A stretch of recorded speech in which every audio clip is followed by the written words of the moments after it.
ईशिन कुरासाकी, the forgotten captain of गोटे 13, belong करता था एक बहुत ही मिस्टीरियस ब्लड लाइन से जिसका नाम है द शीबा क्लैन। एंड इसके मिस्टीरियस होने के पीछे का कारण ये भी है कि कब इसमें से क्या निकल के आएगा कोई नहीं जानता, एक्सेप्ट कि तुम सोच के आइजन हो, क्योंकि ये बंदा अलग ही लेवल पे खेलता है।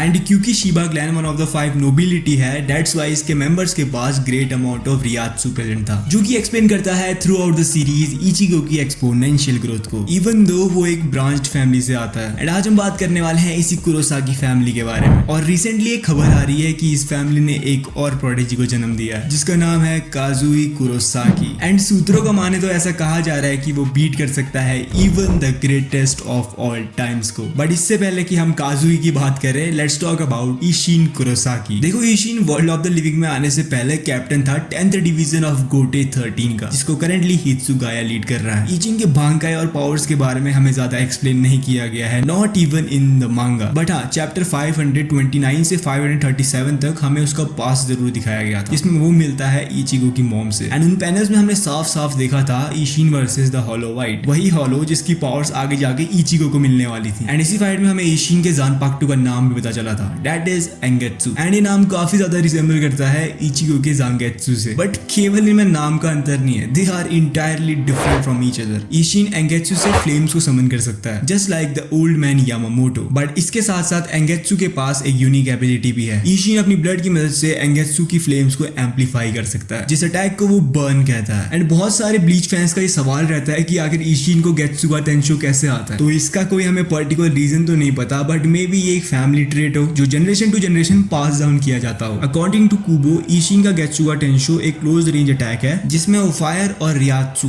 दोनों को एक साथ रिलीज कर सकता है in the form of a strike, जबकि इचिगो का Getsuga Tensho spiritual pressure को कंडेंस करता है। तो ये तो रही बात उसकी main powers, but what about its bankai? Unfortunately हमारे पास इसके बारे में कोई नॉलेज नहीं है। भले ही स्टोरी में हमें काफी बार देखा था कि आइजन इचिगो को उसके डैड के बारे में कुछ बताने की कोशिश कर रहा होता है, लेकिन उसे ईशिन उसी टाइम रोक देता है। बट चैप्टर 532 में आइजन ने खुद स्टेट किया था कि ईशिन का बांकाई उसकी खुद की बॉडी में भी कंसिडरेबल अमाउंट ऑफ स्ट्रेन डालता है, जिसकी वजह से वो उस टाइम पे बांका का यूज नहीं कर सकता जब वो इंजर्ड हो, जिसको ईशिन ने बाद में खुद एक्सेप्ट किया था। लेकिन मैं जानता हूँ कि तुम इस वीडियो पे बड़ी उम्मीदों के साथ आए हो, दैट्स व्हाई मैं तुम्हें एक पॉपुलर थ्योरी बताने वाला हूँ ईशिन के बांकाई के बारे में। अकॉर्डिंग टू दिस थ्योरी, ईशिन का बांकाई फॉर्म लेता है एक फिनिक्स का, जस्ट लाइक हित्सुगाया का Daiguren Hyorinmaru. According to some mythologies, phoenix represent करता है रीबर्थ, रिन्यूअल और रेजरेक्शन को, जो कि काफी ज्यादा रिलेटेड है टू द ब्लड। एंड क्योंकि फायर फिनिक्स की बॉडी का एक बहुत इंपॉर्टेंट पार्ट है, दैट्स व्हाई ये थ्योरी एंगेत्सु के ऊपर काफी अच्छी बैठती है। बट अनलाइक डाइगुरेन ह्योरीमारू, ये बांकाई अपने विल्डर की बॉडी को भी बहुत नुकसान करता है, एंड दैट्स व्हाई इसको ड्यूरिंग अ इंजरी परफॉर्म करना बहुत ज्यादा खतरनाक होगा। एंड अगर तुम्हें अभी भी ईशिन की पावर से रिलेटेड कोई डाउट है तो जरा इस क्लिप को देखो, तुम इसमें साफ साफ देख सकते हो कि केवल अंगुलियों के ब्लो से ईशिन ने आइजन को 3 बिल्डिंगें दूर फेंक दिया था। And the fact that he was captain of गोटे 13 अपने में काफी है उसकी स्ट्रेंथ को एक्सप्लेन करने के लिए। सो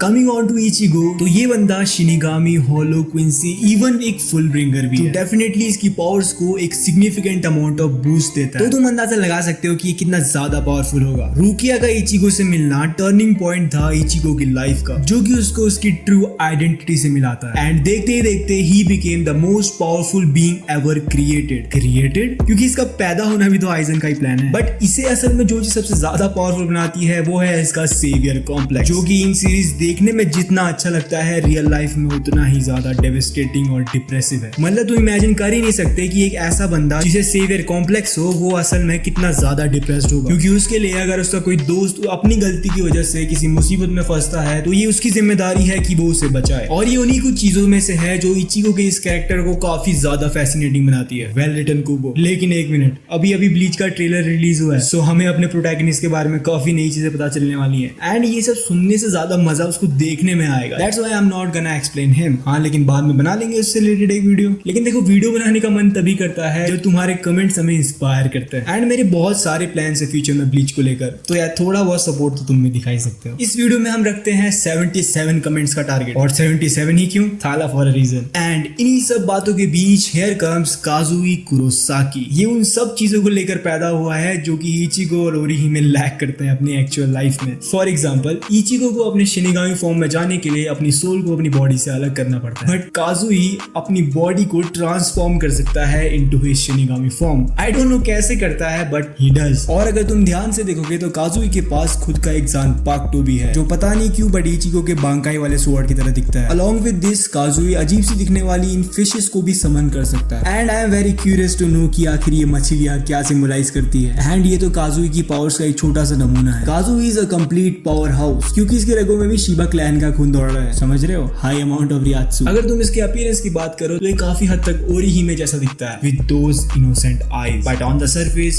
he is as powerful as Ichigo या फिर उससे भी ज्यादा. And अगर ये अपने पेरेंट्स की पावर्स को भी यूज कर सकता है then he is just on a different level. And तुम्हें ओरिहिमे के रिजेक्शन फिनोमिना के बारे में तो पता ही होगा जो कि अकॉर्डिंग टू वाइजन गॉड लेवल का है. Along with this boy can open the door to the hell जो कि लिटरली काफी ज्यादा इंटरेस्टिंग है क्योंकि मैं तो बहुत एक्साइटेड हूँ ये हेल आर्क देखने के लिए. एंड काजुई के ऊपर मैं पूरा एक डेडिकेटेड वीडियो बना सकता हूँ बट वो होगा तभी जब इस वीडियो का कमेंट टारगेट पूरा होगा. एंड अगर तुम मेरी तरह इस ज़राकी के बहुत बड़े फैन हो तो तुम्हें इसके बांकाई के बारे में जरूर जानना चाहिए. एंड इसके ऊपर मैं पूरा एक डेडिकेटेड वीडियो बना चुका हूँ. सो ये रही वो वीडियो, देख के बताना कैसी थी. तब तक के लिए पीस आउट.